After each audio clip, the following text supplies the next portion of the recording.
Item ಯಾವುದೇ ಇರಲಿ try ಮಾಡಿ ಆಚಿ ಚಿಕನ್ ಮಸಾಲಾ. ಆಚಿ ಚಿಕನ್ ಮಸಾಲಾ. ಹೇಗಿರ್ತಿದ್ರು ಸರ್? ಈಗ ನಿಮಗೆ ಹೇಳ್ತಾ ಇದ್ರಿ ರಾಜ್ಕುಮಾರ್ ಸರ್ ಮನೆಗೆ ಊಟಕ್ಕೆ ಬರ್ತಾ ಇದ್ರು ಆ್ಯಂಡ್ ನಿಮಗೂ ಅವ್ರಿಗೂ ಒಡನಾಟ ಇತ್ತು.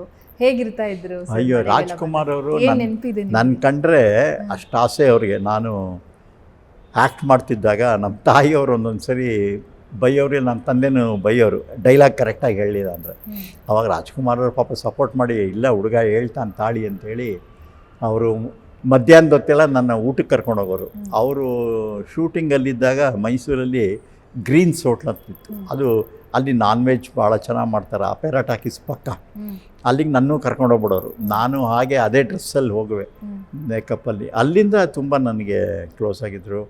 ಆಮೇಲಿಂದ ಅವರು ಮೈಸೂರಿಗೆ ಬಂದರು, ನಮ್ಮ ಮನೆಗೆ ಬಂದು, ಏಕೆಂದ್ರೆ ನಮ್ಮ ತಾಯಿ ನಾನ್ ವೆಜ್ ಭಾಳ ಚೆನ್ನಾಗಿ ಮಾಡೋರು, ಅವ್ರಿಗೆ ತುಂಬ ಆಸೆ.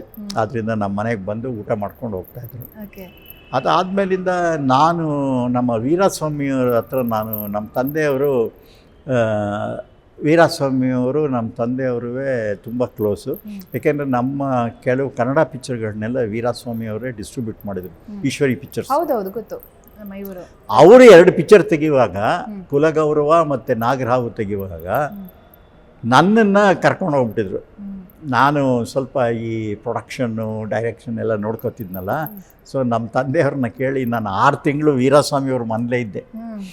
ಕುಲಗೌರವ ರಾಜ್ಕುಮಾರ್ ಅವ್ರದ್ದು ಪಿಕ್ಚರು, ಆಮೇಲೆ ಪುಟ್ಟಣ್ಣ ಅವ್ರದ್ದು ನಾಗರಹಾವು.